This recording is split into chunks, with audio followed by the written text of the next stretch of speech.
Hi everyone, this is episode 2 of the Spamcast.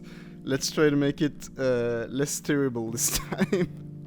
Okay, so today I'm joined by my good friend and YouTuber By me! extraordinaire Szofika. Thank you. Szofika, just Hello. before we start, introduce yourself a little bit. So, as you know, I'm a very famous YouTuber, Szofika, and I'm also part of a band, which is very good. And you should listen to our music. Mm-hmm. Because it's good. Okay, that's all you have to say for yourself? Yes, that's all. Well, amazing. So I submitted to, because just when I did episode 1, she was like, I want to be a guest on your show, on my high quality show that only has 1 episode. So I sent her an album I wanted to listen to, which is the first thing we're gonna talk about, but I'm just gonna say a bit about everything, which is Duckstab by The Residents. Then we have shut up. The album cover is amazing, by the way. Yes. Like, I laughed so hard at it. Then we're gonna talk about a movie that I watched, but that she watched quite a while ago, but she didn't want to rewatch, which was Perfect Blue. So, look forward to that. Yeah. And then I'm gonna talk about something that was absolutely terrible, which was the Ted Bundy movie. The I think it's like vile, dank shit. I don't remember the title. It was bad. And I'm not even sure she's gonna be here, so it's kind of like I'm improvising. It's episode 2. I don't know what the fuck I'm doing still.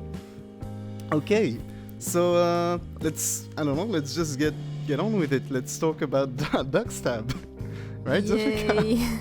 So I guess I'll let you start with your initial thoughts. So, one good thing is that it's a short album. It's like maybe 45 minutes long. Yeah. And the songs are quite short. Yeah, also. I think we didn't listen to exactly the same version because the version I sent you, which was on YouTube, was like the deluxe remaster thing, and they had a few tracks extra, So I don't remember what the last track actually is, but you had a few extra tracks, right? Yeah, I listened to the Spotify version actually. So then maybe you did. I don't know. Whatever. So yeah, but it was a short album. I guess I'll start with something that I did find out when I was researching about it, while I was listening to it, which is actually this is a kind of a weird double EP, because basically they made an EP which was called Duckstab, so that's the original thing, and it became like their biggest hit ever. Like it was actually like they sold out. They didn't. Every copy was bought, if you can believe it. Fuck? Yeah. No. It was the 70s. So whatever. And every copy was bought, and they were like, "Holy shit, we're gonna capitalize on this."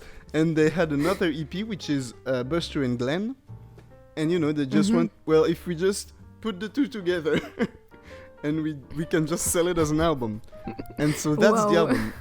So I did mark on my little note thing. You can see it, the good people at home. Notepad. The first part was from track. Where did I fucking write this? Oh, there it is. From Constantinople to Elvis. Wow. Yeah, what did you think? Well, I guess we'll start from the start. What did you think of that first track, which was Constantinople? Well, it seems like it's the band's biggest hit, so it has like actually, so many. Wikipedia said it was like a huge fucking hit, and I'm like, it's just a guy screaming Constantinople. Actually, like, I took some notes and I said it sounds bad, but at the same time it's kind of bearable. Yeah, that's actually. But like Yeah, It's like come on, it's come on. made to make us uncomfortable, I think. Yeah, but But like that's something I also did right. It's like a lot of tracks like they have a bass which is like kind of normal, like maybe a bass line or something like that, you know, or maybe a few yeah, chords. But then they just add a shit ton of things on top of it, and it's like yeah, it suddenly becomes like distorted and weird. Like, didn't you notice something like that? Like it was, yeah. yeah. Exactly. Like it could have sounded very good, Mm-hmm. but I mean, don't know, the instrumentals, the guy's voice, like Yeah. he's No, but screaming. it did. Like I actually really liked it. Like I thought it sounded really good, but it's just so strange. Actually, we might have an answer that you might understand for why they're so strange. Mhm. Their biggest inspiration musically was Captain Beefheart, who you definitely know. So obviously, you know, that kind of makes sense when you think about it. Yeah. that their music is so weird, but I mean they're very different. Uh, so what was your favorite track, Zofika? 100% it was Bach is dead. Oh It yeah, made me laugh. Yeah, it was, but I don't like. I've been thinking, like, what was the purpose of the album? Like, is it to make fun of something, or is well, it just?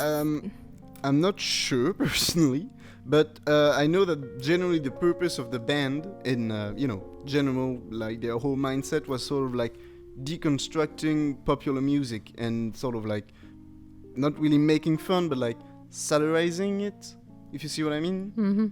So Yeah. and some of their albums have like a meaning of themselves, but I think overall that's sort of like the meaning of their whole body of work is just okay. There's popular music. We're gonna do weird shit around it and see how it goes. And I mean it's just great. I don't know if you're gonna remember this track in particular, but my favorite track, I remember I wrote it down like in very bold font that I loved it, was Birthday Boy. Yeah, It I was remember that one. this It was just this one was it pretty was amazing. happy birthday, but like with a mess, like Yeah, it was. But at the beginning, it started out a little weird, then it got even worse. It was like at the beginning, I was like, okay, it's just happy birthday, but a little messy, you know. There's some distorted vocals, and then it just got complete insanity, and I was like, holy shit, that's amazing. wow. And I did write Birthday Boy equals WTF equals best freaking song. So you know. But I wonder if the singer can actually sing. Yeah, that was a question I asked myself. Actually, because I know the band, we can't just. This is still on the same subject. It's more like we don't know who the singer is. Yeah. Because actually, it's an anonymous band. I don't know if you did read about this. But No. they're basically, you can read about it. I still haven't watched. They made a documentary about the band recently. But Oh. basically, they're a band. Nobody knows who's part of it. There's like a bunch of members, but nobody who knows who the hell they were, and like, yeah, nobody. That's kind of part of their whole band identity. Like, when they play live shows, they play it with masks. If you want, you can look it up. Like they've got this pretty iconic eyeball mask. Yeah. And well, pretty much nobody knows who the fuck they are, and they just make really weird music. Like they have, I think, like a couple spokesperson, but they have like denied being actually involved with the band. So it's like really weird. And like on Wikipedia, you can see, aside from Captain Beefheart, like the only other like artistic inspiration is a guy who doesn't exist. So that's they say that their favorite like composer is like a guy who I forgot the name, but like every like music theorist and everything is like, who the fuck is this guy? He doesn't fucking exist. Like there's no proof of this guy ever existing. Like they even say, oh yeah, this composer helped us on our first albums and everything. And it's like this guy just there's no record of him ever existing. So this is pretty amazing. But yeah, the most surprising thing is like that people listen to them. Yeah, well, like, it's like, well, it's not that surprising. I mean, people listen to Captain Beefheart, you know? Like, there's a market for just really weird music. I listen to them. There's a market. I'm the market. I'm the fucking market here. But there's just, you know, I think, like, it's always like, it's the same thing as like people who like modern art, you know? It's just people like to see weird shit, you know? Yeah. It's just you see something that you just can't see everywhere, you know? Like it's like kind of more interesting than just, oh yeah, it's pop music, you know? Yeah. I definitely rather like listen to this to listen to like Justin Bieber. I don't know. Yeah, like, I don't know. I'd probably listen to this album like 3 times if I have to listen to a single Bieber song, or I don't know who are the pop musicians of today. I'm not well aware. You know better than me. Yeah, I don't know. But yeah, we're fucking tired. No, I'm fine. I'm fucking tired. I woke up too early. Too soon, man. Too soon. Hold on, I'm looking at my fucking notes. But amazing. Yeah, actually, I was like, very early on the album, I was like actually kind of surprised because it almost sounded at points like electronic music, you know? Yeah, I felt like all the instruments they were using were like real instruments. Like there was no mixing. No, I'm pretty sure they had like synths. Kind of, I'm pretty sure they had synths because that's what I thought as well at first. But no, I'm pretty sure there's synths. Actually, I remember I wrote. Yeah, it's Sinister Exaggerator. I don't know if you see what track this is. No, that I was don't remember. Really cool because like I was genuinely surprised because there were violins in it. Oh yeah. It was in early in the album, and I like the tracks that came before it were like Constantinople and these really weird tracks that are really distorted and very just strange in sound. And then you had Sinister Exaggerator, which was honestly like dark and atmospheric, and I thought that was actually really cool. Like it was more atmosphere than, you know, madness. Yeah. I don't know if you see what track this is. I'm not sure I remember. But yeah, there were violins. But yeah, I'm fairly certain they had synths because at plenty of times, like for the bass, like sometimes the bass line didn't sound like an actual bass, you know? Yeah. Also, wait a second. I'm pretty sure they use this fucking shit. What is it? Like because I kept hearing the sound. I'm pretty sure they had a fucking stylophone in there. For the good people at home, look at this. This is the greatest invention ever. This is a... What is it called?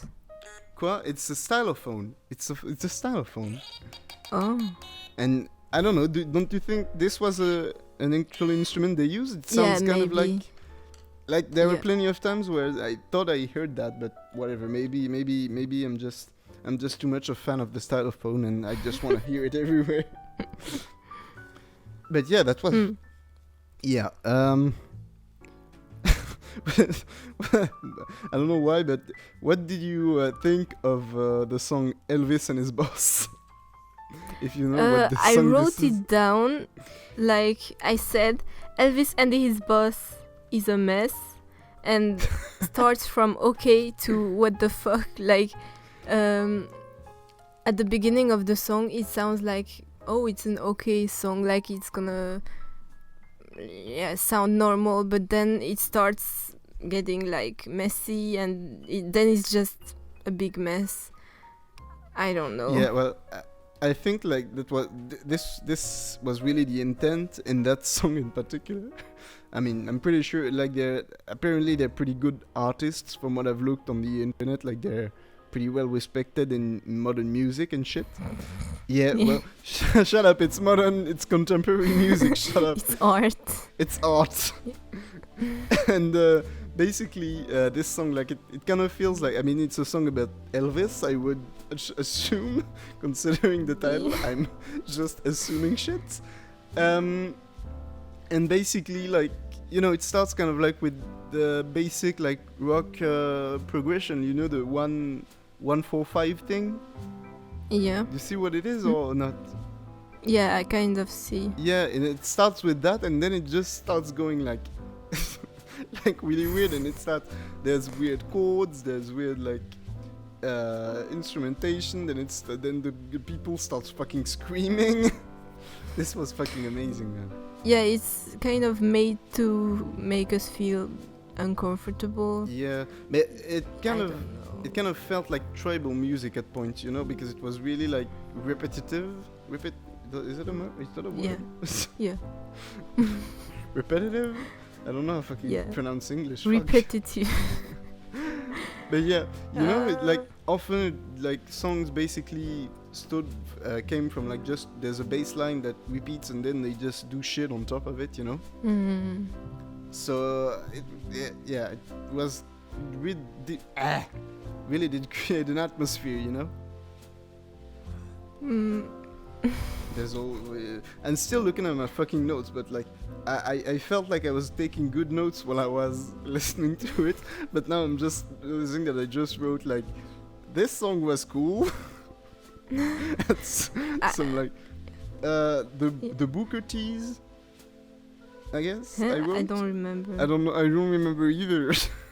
This is even more of a disaster than the first episode. What the fuck? I wrote down like it's just not the kind of music I would listen to. Right. Well, I think like you need sort of like the right mindset to listen to it, you know. You can't just I'm gonna work and I'm just gonna listen to this while I work. It's not gonna appear on, you know, the hip hop relax and work channel, you know. This would be a fucking amazing prank. You just put this on the hip hop relax channel. That would be like suddenly you hear a guy screaming Constantinople. This was fucking amazing. Yeah. Oh yeah, I mean we did already talk about the vocals for a bit, right? Like I for me, like that was sort of like I think if the vocals were a little bit better, already the album would be like 10 times more normal, because like the instrumentals I thought were genuinely sometimes really good, like sometimes. Yeah, not I mean they were still pretty weird, but yes. Sometimes instruments, I don't think I should use the word good for normal, but you get what I mean. Good doesn't necessarily mean, you know, that the rest is bad. It just means that the rest is really weird. But yeah. Yeah, but I think when you listen to the album, you listen to the whole thing, like the instrumentals plus the voice, and that's what makes a song. So if the voice is weird, then it's just because they wanted it to sound weird. I mean, clearly, I don't think I mean, maybe they wanted to sing well, but there wasn't really any ballads on it, so yeah, that wasn't the purpose of the album. No, clearly not. But does it have a meaning? Like, I don't fucking know. The album is literally just called Duckstab. Like, what am I supposed to fucking tell you? It's called Duckstab. And also, who is the guy from the album cover? I have absolutely no idea. I actually tried to look it up as well, and I can't figure out who the guy is. Like, he's a mystery. Like, I think because I kind of lied when I said we don't know any of the band members, because we know one guy who came clean about, you know, being basically the leader, the guy who basically wrote everything. I forgot his name, so whatever. But yeah, this maybe he's the one who's singing, I don't know, but I would say that he's maybe the guy on the cover. That would make sense. Yeah, maybe. I tried to look because there is like he's the only guy who we know the name and obviously the face of, and you know it's kind of like the only there's maybe a resemblance. I don't fucking know, but yeah. Actually, I just noticed looking at my recording screen, I kind of look like a discount Anthony Fantano here with my green screen that's actually sort of like fucking yeah. I'm fucking Anthony Fantano. Well, I guess I should give a rating just like Anthony Fantano. So yeah, sure, let's go. So this album is a strong 6. No, a strong 7, a light 7, a strong 6 or a light 7. I would say, can I rate it 2? But you're my guest, so fucking rate it. I don't know. So yes. I think it's like a 5 for the because the experience is interesting, but yeah, like you listen it once, you listen to it and you once, don't want to listen that's to it it, ever again. Yeah, but like, you know, it's kind of an album that I will not forget, unlike other albums do you think it's better or less good than Trout Mask Replica? I think I would say it's less good. Which one would you rather re-listen to first? Because like Trout Mask I can't talk. Trout Mask Replica is like, it's everything is messy, the instrumentals, the voice, like it doesn't even, you can't even count a rhythm, like because it's just a weird experience. Yeah, but I would say it's a more interesting experience than Duckstab. That's just my opinion. Right, but I think it's very subjective. I mean, it's like anything that is like weird is often just very subjective. I mean, if it was, you know, trying to be a normal album, you could just say, well, it's garbage. But the problem is, like, we don't know what was intentional and what wasn't. So yeah, like if we knew that their intention was like, we want to make a pop album, like I would have said, you failed. you failed. But I'm guessing they wanted to make something weird, so I'm still doing like a 6.5 because I've heard other Residents album. I've heard their first album and the one that is called the commercial album. Both were definitely better. The first album is really great. It's kind of weird. It's like it's more like made into one single song that is just made of tiny little songs that are put together. It's great. I think I did send you a link when I listened to it, but yeah, maybe it was called Meet the Residents. And the commercial album was at least had an interesting concept.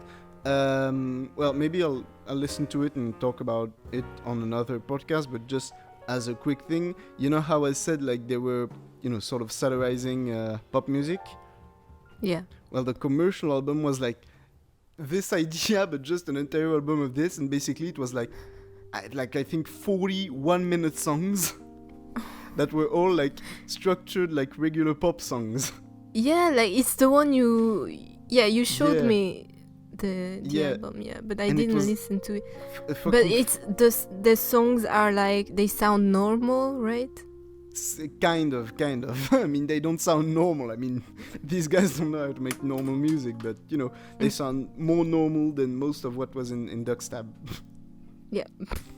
So, but yeah, this album is actually great because there's, you know, you can see the concept behind it, and the songs are a bit more, I guess, listenable. But yeah, you should actually listen to it. I think I mean, I don't know, if you didn't like this album, maybe you'll hate it. You should also listen to the first one, Meet the Residents. Yeah, maybe I like one of them. Maybe we'll see. Maybe. Well, I think that's the end of what we had to say about Duckstab. So we'll just take a little break, and we'll be back right after. Yeah. All right. See you. See ya. Bye.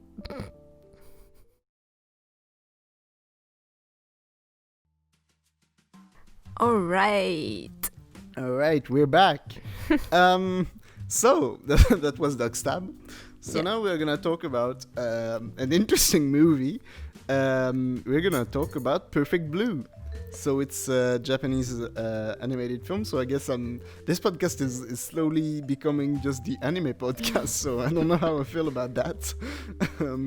Especially because I don't fucking watch anime usually. But I guess this podcast is forcing me to watch anime now. Yeah. So, Perfect Blue. So I think it came out in late 90s. It's like kind of a horror, psychological thriller kind of film.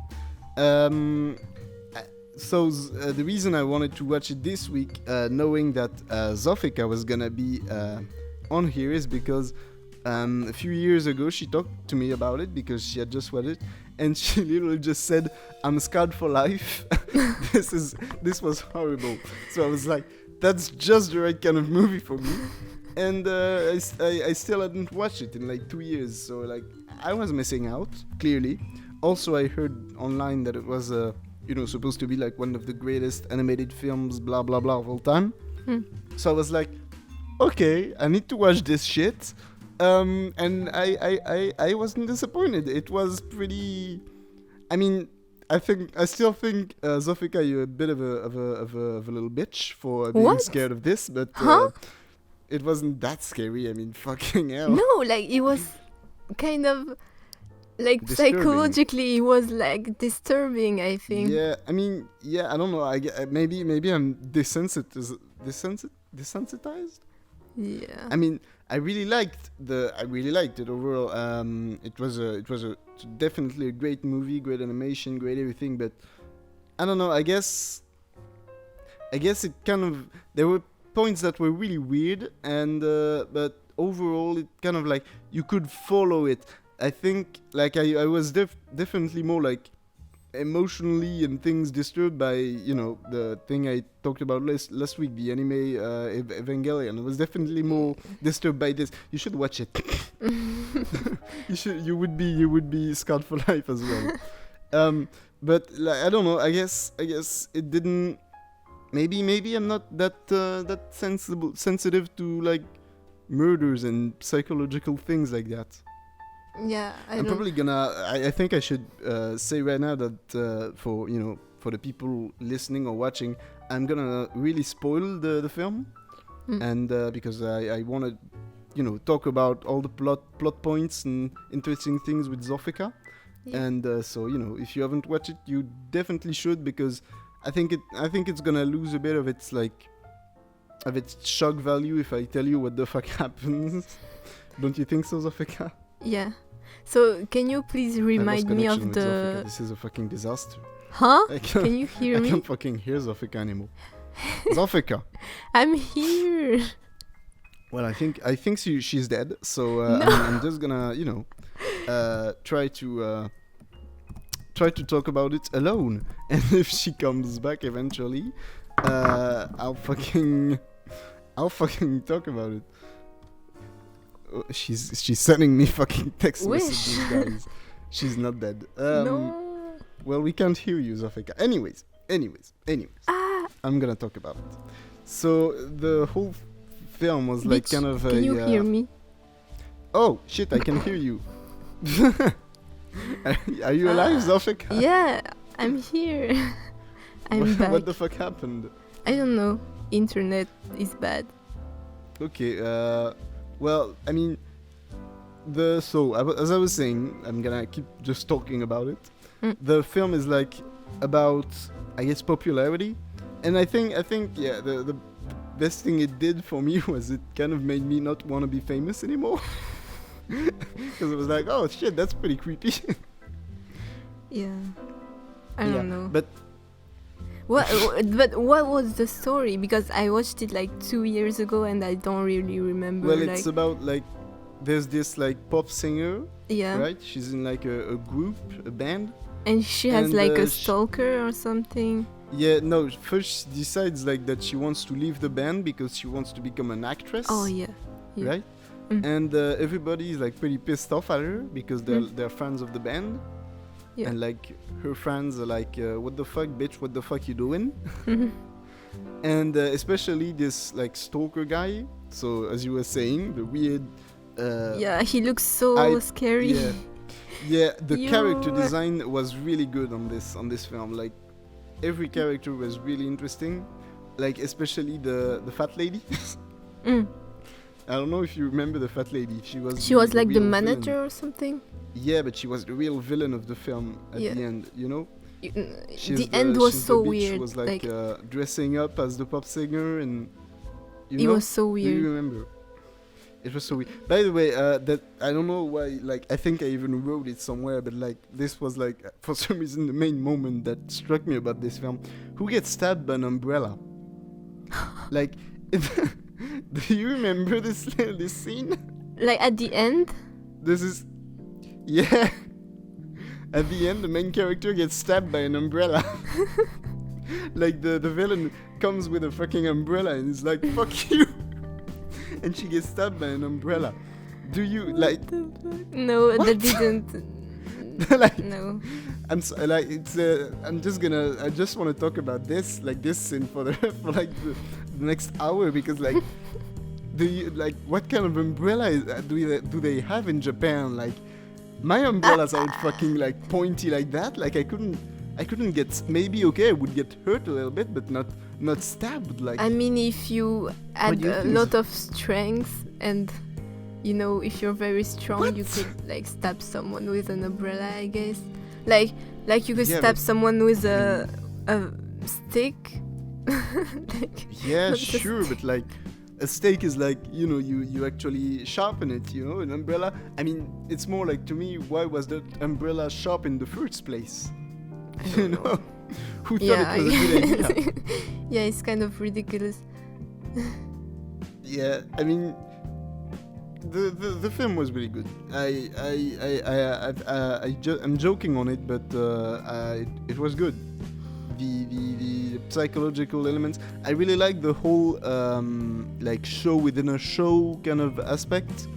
I don't know if you like, you know, the fact that throughout the series they're sort of like shooting a TV show, Yeah. and like at certain points you feel like, well, is the fact that she's being stalked part of the show, or is it just, you know, because the whole show is like itself like a psychological drama. Yeah. So like so like they're making a show about a psychological drama inside a movie about a that's a psychological drama. Hmm. And so the two stories kind of overlap at points, and it's like, holy shit, those points were really good. I remember there was a point where like the show in the character in the show was talking to the main character, and she was like, the dialogue in the show and dialogue in the movie were pretty much the same. Yeah. And you were that like, was interesting. are we watching the show or are we watching the movie? You know, that's deep. That's very deep.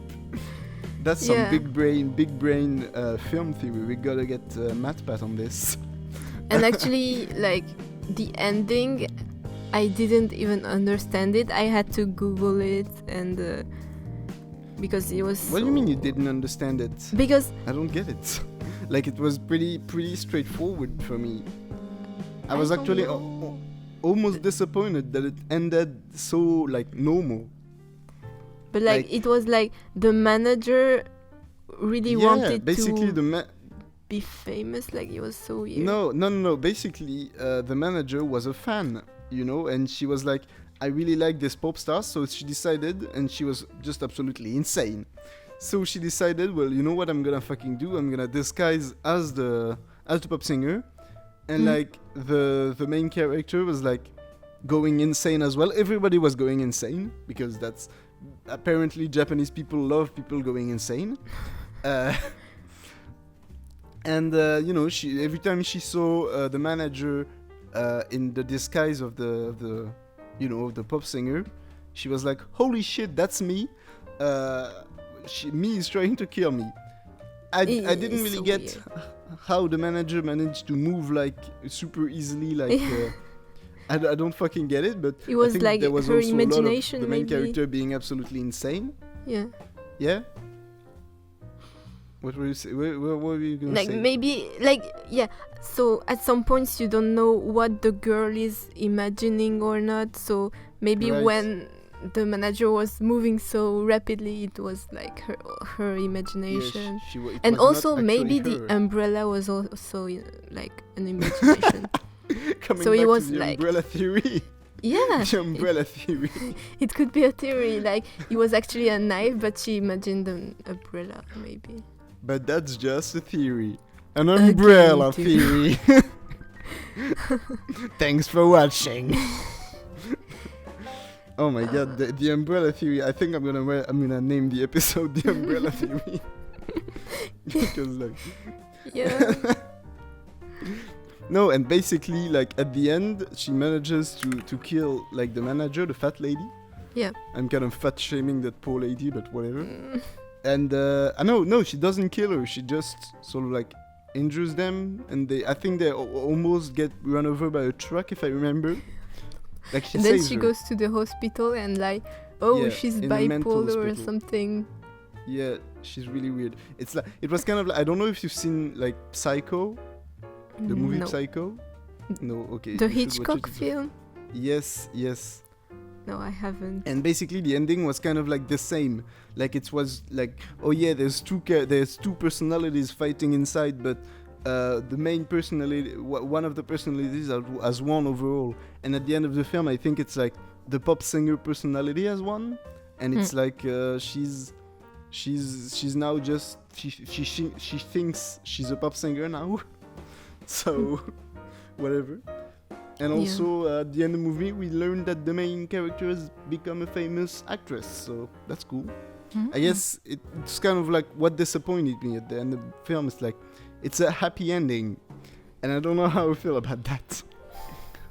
Like, it's, I mean, a somewhat happy ending. Like, for the main character, it's a happy ending because she's just, she's managed to become famous and everything. Yeah. She went through a lot of stuff. She went through some shit. Yeah.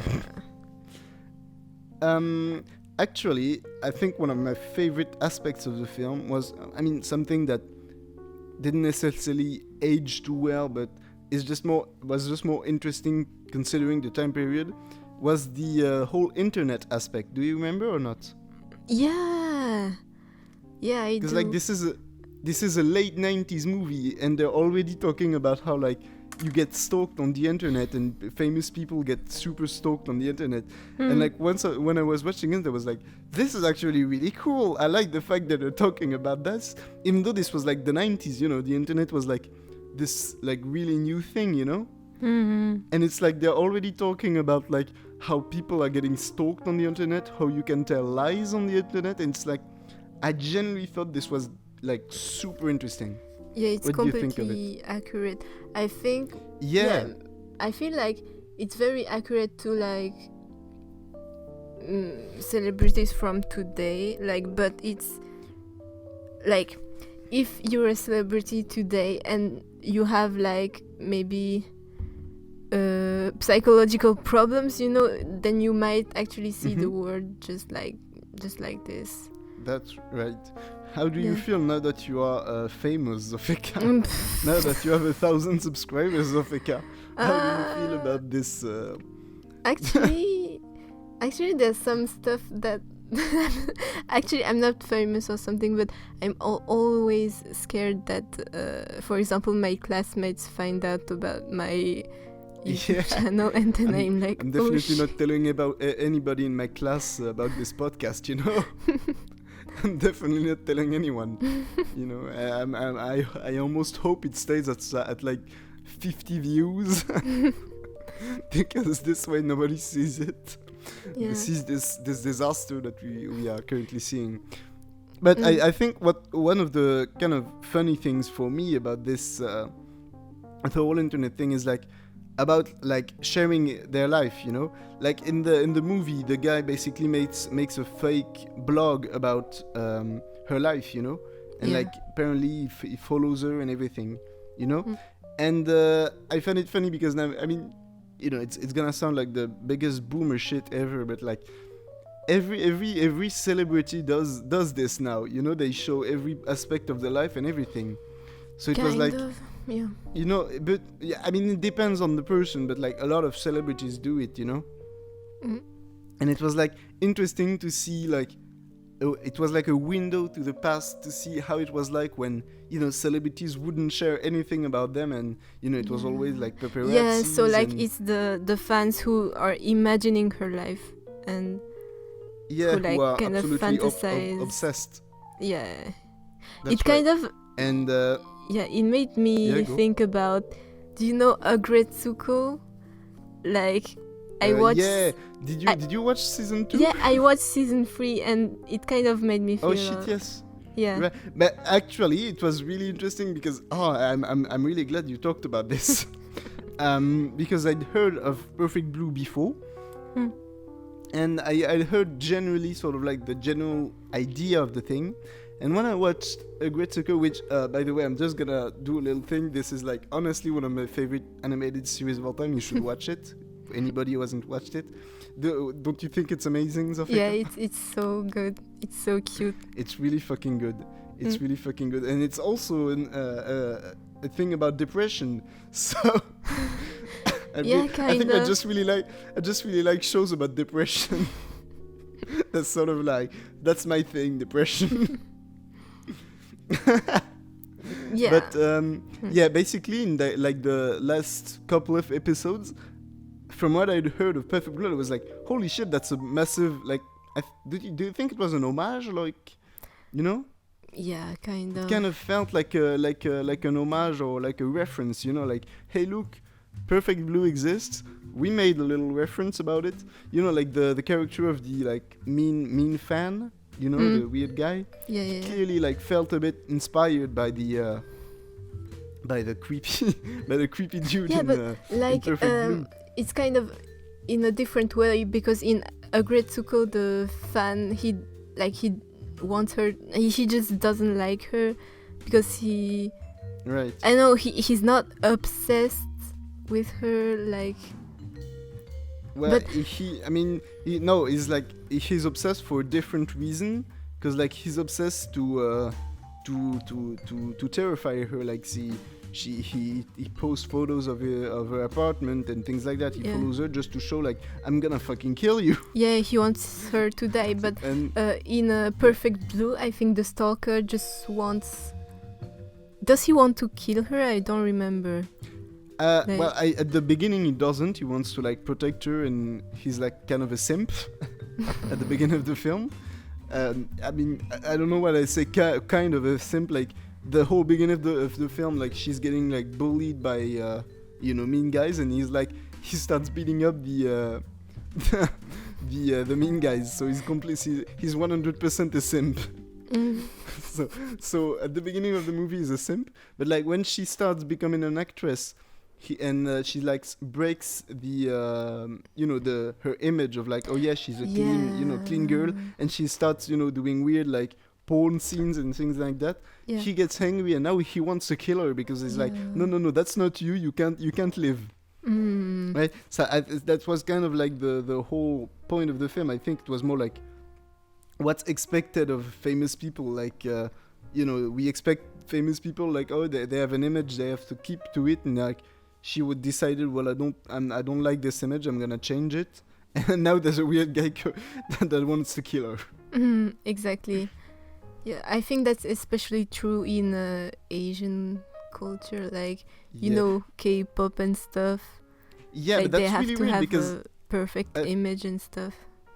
Right. I think I was lacking a bit of the context when I was watching the film, because like the whole like pop idol group, it's not a thing that we really have here, right? I mean, those like weird groups that are not actually bands because they wanted to make good music just because they're bands, because it's a thing, Yeah. Like, it's really weird, like with fan bases and everything. That's what you have in K-pop and J-pop and YH all those boys, Asian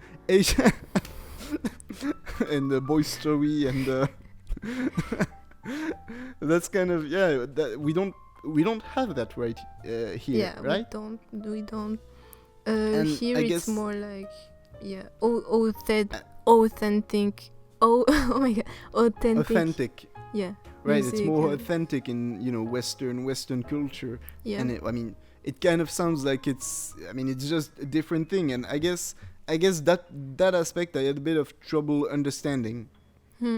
which was, because it's a lot more about, building the image of the band more than, making the music. Like, it's like they sort of build bands around simping, which is interesting. Yeah. Like, it's shown very well in Agretsuko as well. Like, right. the same. It's bands about Also, simping. yeah. Also about the animation, it was very good, I think. Especially I the heard- dancing scenes and stuff. Right, I have to watch other films by the director, because apparently he's like a genuinely really good. I mean, the movie was really well made, so obviously he's a good director. But like, he's made a lot of other films that apparently are really popular in for fans of anime. And there's like, I don't remember the names, like something that's called Tokyo Godfather or something, and another film which I forgot the name. And apparently they're also really great. So I'll probably watch them eventually and probably talk about them right here. Yeah. But yeah, the animation was just really good. I don't know what studio did it. I probably wouldn't, even if I knew the name, I probably wouldn't connect anything together. But whatever. But yeah, just really good animation. I mean, it was smooth. Yeah. Um, Yeah, good So movie, I guess. I guess we have to rate it. Well, like for the experience, definitely like something like 8, because I think it's not really a very rewatchable movie in the sense that it's kind of like M. Night Shyamalan. You know who he is like the king of plot twists, and there's a lot of plot twists in the film, and so I think that doesn't make it very rewatchable. I don't know what you think. Yeah, I think so. Like you can rewatch it, but not for the story. Just like Right. to Right. look more into the animation or like the And the details and psychological everything, aspect. Right. You'll watch it more to we try to understand it more than follow the story.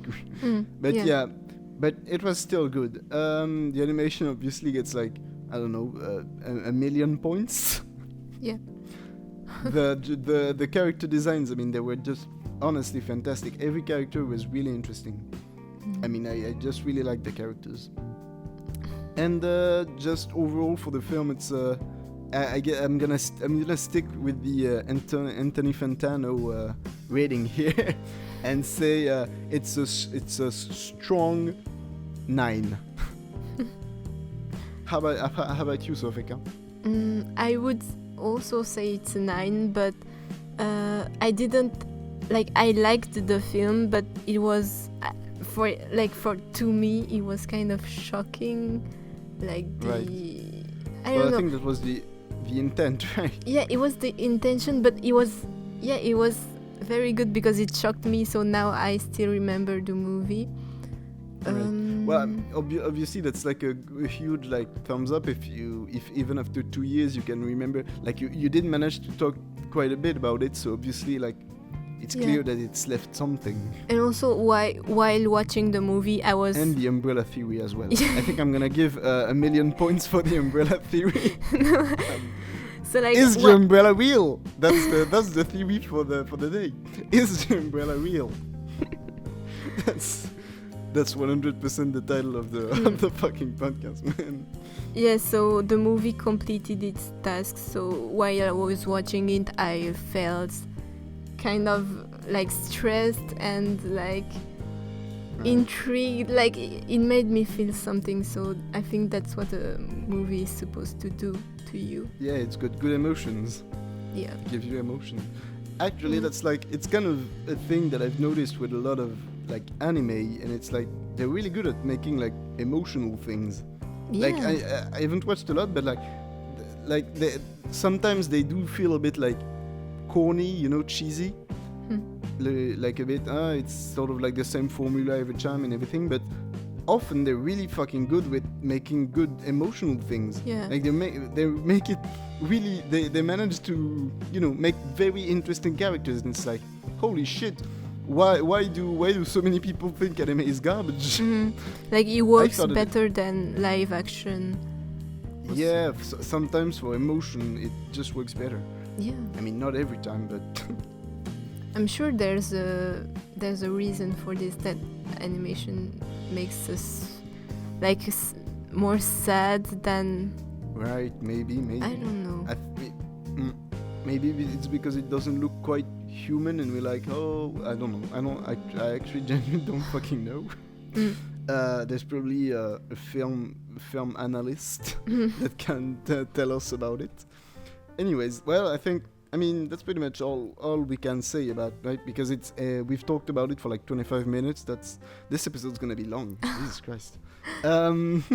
Well, we'll see you after the break. Maybe without Szofika. I'll see if she wants to stay. Yeah. And see ya. See you guys.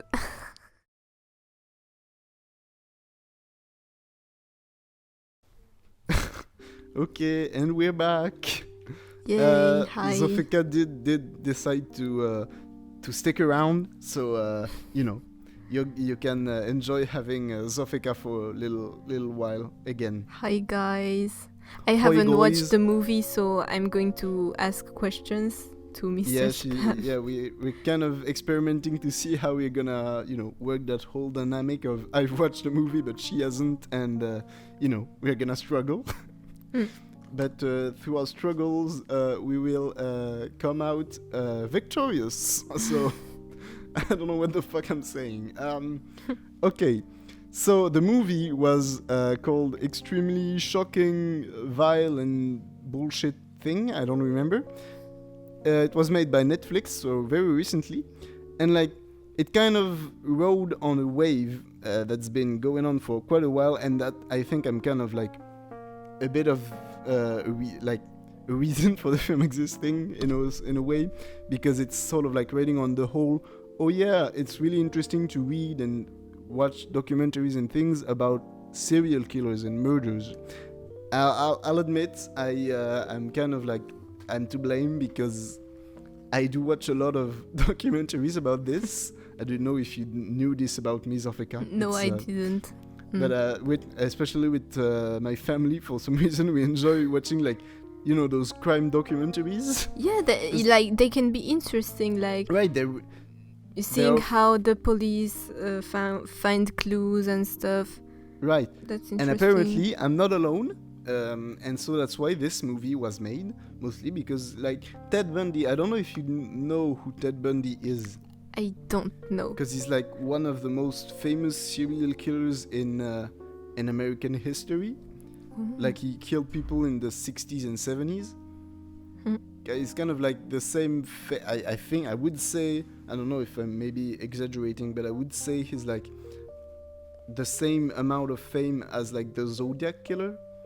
You know who the Zodiac Killer, no, right? I actually don't. You don't fucking... Who Jesus. Is that? Jesus I don't watch he's like serial killer. Yeah, but he's like he's more like a pop culture guy. He's the guy who nobody knows who he is. He sent letters like to newspapers saying, "Hey, look, I killed these peoples," and everything. When was that? In the 70s. Oh, I don't know. There were a lot of serial killers in the 70s. What the? I guess everybody was killing everybody in the 70s. But basically, so yeah, this movie is like a sort of like a dramatic reenactment of like the time when Ted Bundy was being like arrested and everything. Mm-hmm. And I mean, I hated it. But is it made like a movie or like more like a documentary with interviews and stuff? No, it's definitely more of a movie. Like there are a few moments when they use like real TV footage of the from the time, but but it is a movie. Like it's a reenactment, right? There's no interviews and everything, and the word that's sort of like the part I hate is like they really tried to make it a dramatic movie about the guy. So in most dramatic movies, like it's like, I'm not guilty, but I'm being arrested for something. But like it works with certain movies, right? When like you don't even know whether the main character is guilty or not. but like Ted Bundy is one of the most famous serial killers in American history, and they're trying to act like, oh, is he really is he really the serial killer? Like in a sense, because throughout the like only at the end do they show it, like do they show him actually, you know, confessing he's a serial killer. But throughout the movie they're like, oh, is he the serial killer or not? And it's like kind of like in a weird way they're like defending him, like, no, but you see he's being prosecuted, but what if he actually wasn't the serial killer? And you're like, dude, don't defend him. I don't know. Maybe like if you don't know the guy, it's well, like I think that's even worse, because it makes you ask yourself the question, you know? Like, I think to me that's just the worst part of it, you know? Like, I don't know, to me, if you don't know the guy, really, that just makes it even worse, because you don't... Like, the movie tries to, in a weird way, convince you that maybe he didn't do it, you know? When we know for sure that he's the guy who did it. But like, at least, is it convincing you, like, it's kind of convincing you that he had... the problem is also... Like, he had the right to do it, or just, like... What do you mean? Like, you say the movie is kind of convincing you that, did he really do it? Like, it's kind of defending him that way. But right? Is it defending him, like, he had psychological problems, so it's kind of forgivable? No, it's not really. They're not, no, right, I see what you mean. They're not like saying, oh yeah, but he had the right to murder, you know, it's not his fault. But they're more like saying, no, but it wasn't that guy, it wasn't him, you know? Yeah, but like, at the end of the movie, you find out that it was him, right? Well, at the end of the movie, he kind of confesses, because there was one interesting aspect, and I just wish they had made the movie entirely just based on that, which is like, sometimes the movie focuses on his ex-girlfriend, right? And I genuinely thought when I was watching it, holy shit, the concept of like making a movie from the perspective of like the girlfriend of a serial killer is like, that's interesting. That's an interesting concept, right? Because throughout the movie, I think you could say that I'm starting to reevaluate the film right now as I'm talking, because like the movie, a lot of it is based on her perspective, and she doesn't believe he's guilty, mostly because she's like, they've been dating for like years, and like, you know, she's genuinely in love, and like her daughter is like, oh yeah, I like him as well, you know, like everybody likes him, and she's like, I don't want to say that he's guilty, even when, you know, the evidence starts being very obvious. So I guess maybe they were trying to make the entire film from her perspective, but it was confusing. It wasn't always from her perspective, even though the mindset is on her perspective. You know what I mean? So I don't know. That was actually a very interesting like aspect. I would watch an entire movie from that was made like that, but it wasn't. How is the movie presented? Like, does it show the guy killing people, or does it just show? No, that's the whole part of like sort of like hiding whether he's the murderer or not. They never show the murders. Like they show some TV footage of like that was taken at the time of like reporters reporting on the murder, right? But they never actually like show him murdering guys. And actually one of the thing I found generally really annoying was like and that sort of joins with my whole defending him, is like throughout the movie they sort of like try to show like the justice system and the police as like a corrupt and bad thing, just because they're like arresting him and judging him because he murdered people. And it's like and like they're trying to show like it doesn't just come from like, oh yeah, they're actually trying to defend them. It also comes from like, oh yeah, look, the fault is the police, they're the ones who are to blame. And it's like, but how? Because like they show the main guy who's like the prosecutor, right? I think it was in Miami, the prosecutor, and basically they show him as like, oh yeah, he's just playing it for the media. He's just blaming him because he wants media attention. And it's like, No, he's just blaming him because he's a fucking serial killer. You like, like okay. From what I've read, because I did read a bit about the whole Ted Bundy thing. That prosecutor, the guy, did actually sort of like was a bit of a media guy and really wanted to be in the media. So I could understand the point of like, well, he shouldn't be all about appearing good in the media and everything, Yeah. But you can't just talk about everything in your film, right? You either make a film about how Ted Bundy is guilty, or or a movie about how this guy is just bad about media. But if you put the two together, then it looks like you like this guy is the bad guy and Ted Bundy is the good guy, when it's just a fucking serial killer who killed like. Yeah, it's interesting. I don't know. I can't really picture how the movie would like defend the guy. Well, again, it's more like blaming people around him and actually not like it's kind of like a lot of the movie takes place in courtrooms, and through the like have you seen like courtroom dramas? Movies Nope. that take place entirely. You've never seen a movie, a courtroom drama? No. Basically, one of the big cliches of this type of movie is like the whole like end speech of the court. Yeah, I don't know if you've ever seen a court ever. Yeah, but like At the I've end, seen like 13 Reasons Why season 2 when it's so bad, but like Fucking hell. that's the court. You've got some good references here, mate. But like it, like what you just said, it kind of also made me think of like 13 Reasons Why. I don't know Right. if you know, like Well, I don't watch.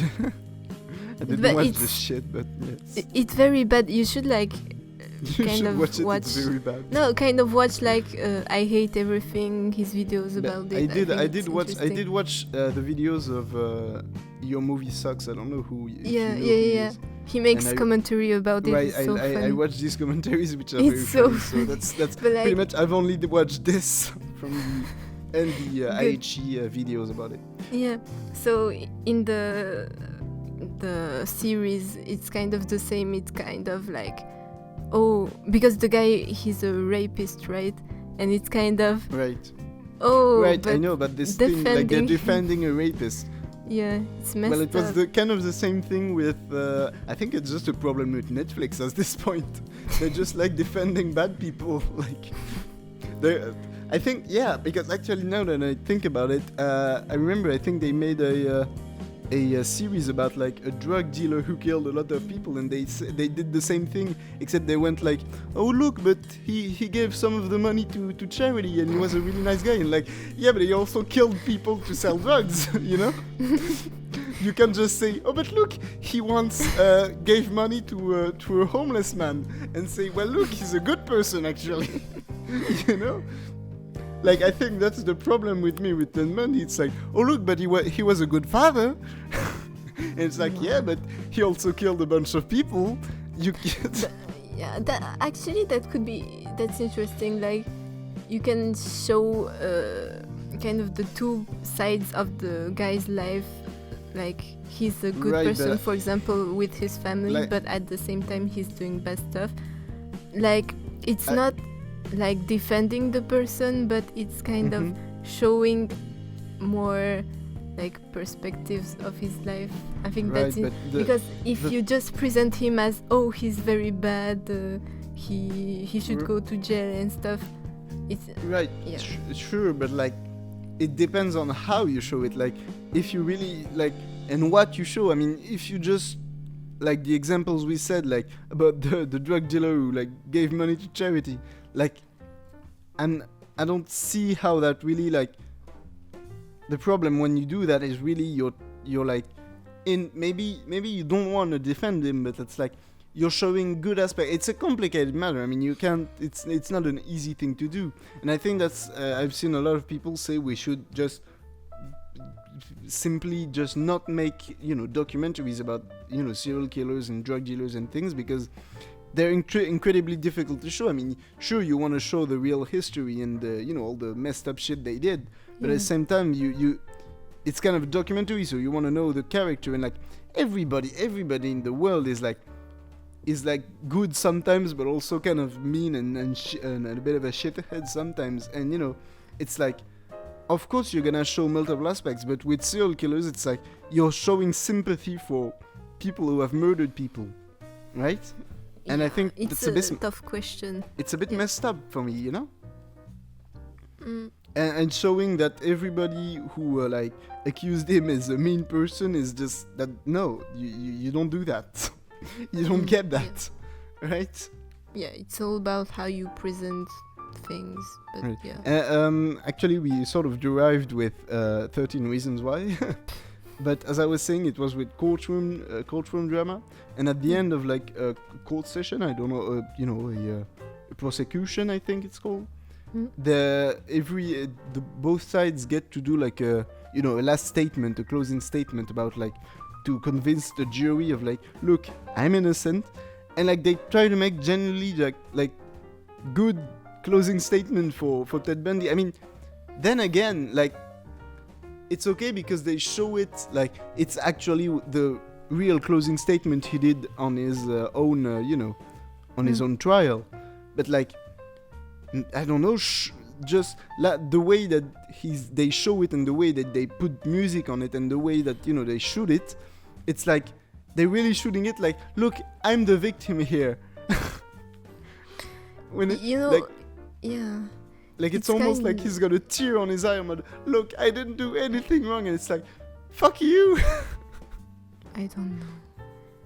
Yeah, it's kind of like, Joker, the Right. movie. We live in a society. Yeah, but like he killed people and stuff, but he still gets like. I mean, Joker was fucking cringy, man. I don't know. It felt like an emo person just made a movie and was like, society, man, it's their fault, man. It's the fault of society, man. I don't know. It was interesting, I think. Right, it had interesting aspects, but I'm not gonna get into the whole Joker thing. I'm probably, everybody's gonna hate on me, but I generally didn't like the movie. Like, I mean, sure, it was well shot and things like that. Like I was talking about this on the last episode, about like you can make a technically good movie, but if the content is boring, and it's just a bad movie. Yeah. And I mean, Joker, I just thought the content, as I said, was just like emo cringy. Like, but look, I'm being like persecuted. It's the fault of society. Yeah. There's this aspect to it, but also there's like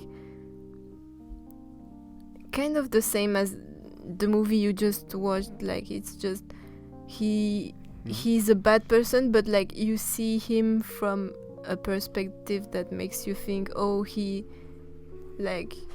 kind of good. I don't know.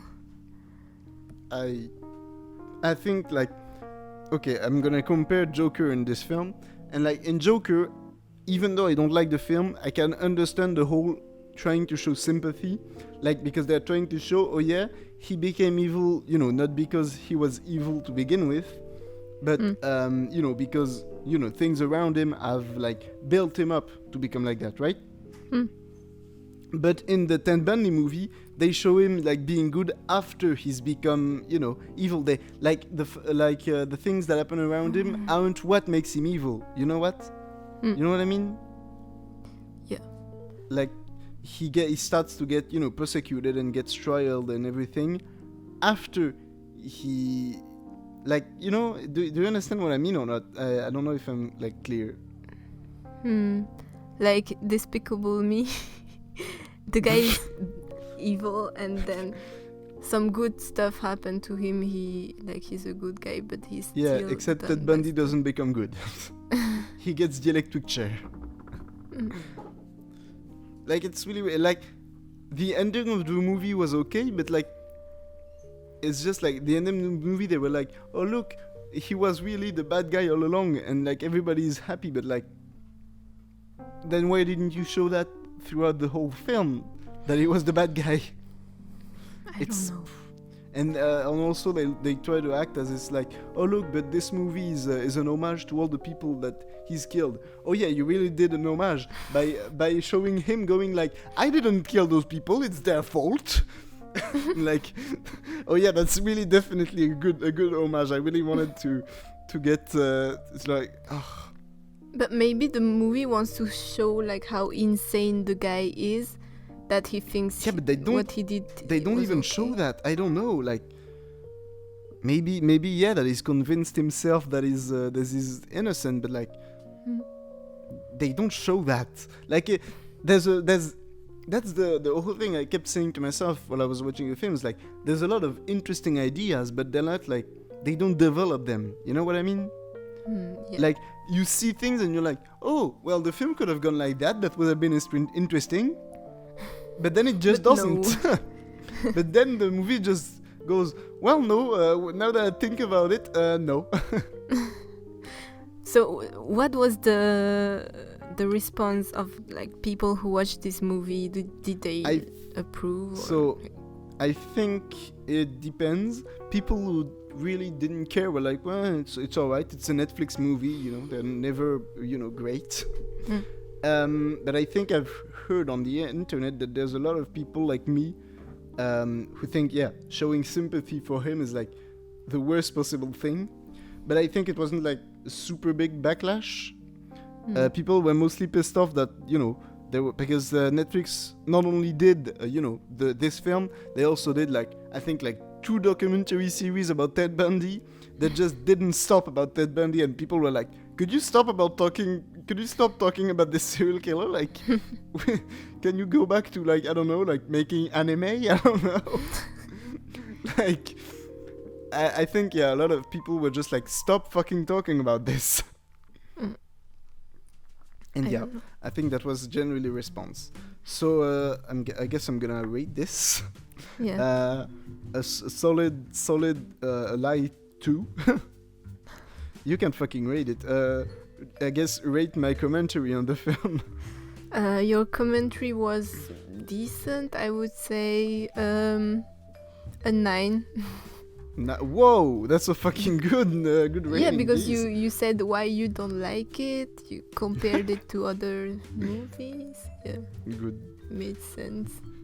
Well, so I've rated this film bad, and you shouldn't watch it because that encourages Netflix to make more of this shit. And actually, talking about Netflix, I'm just gonna do a thing. Like, it's weird because they used to be really even worse. Like, there was a time when they only made like shitty movies, and now they're like financing like big productions, and it's like, what the fuck? Like, they made the Martin Scorsese movie, like, I don't know. It was the Irishman. Oh, like that even got like nominated at the Oscars. At the Oscars, yeah. Right? And it's like Netflix is funding that, and it's like, I don't know how to think. I don't know what to think about that. That's pretty cool, actually. Anyways. So that was the Spamcast, I guess. Wow. Episode 2, the Umbrella Theory. Hope you enjoyed this disaster. And this, I was joined by Szofika. I'm gonna put her, YouTube channel in the description. But I mean, I've got like 20 subscribers, and she's got over 1,000. So I think I don't think she's doing this for the subscribers to get my hot one more subscriber. But yeah. And yeah, hope you enjoyed it. I think I'm gonna keep doing this. So next week, I'll try to do one next week. Yay! And I don't know if you'll wanna join me. I don't know if I'll find a guest. I'm probably gonna be alone next week. So so yeah, see. And if there's people watching, you can suggest like a movie to suggest watch. Movies and music. I suggest anything actually. Yeah. Like whether Something it's a movie, music, whatever, an experience. Actually, I know it sounds really weird. I don't know. Maybe it's gonna be too weird. Like if people suggest like a food. Like, I don't know, like trying out anything, you know? Like, But how can you talk like for 30 minutes about food? I don't know. You don't know me. I can fucking talk about an hour about food. Yeah, good idea. Yeah, I mean, suggest anything to watch or, you know, just experience. And I'll see you next week. All right, bye, you hoes. Bye.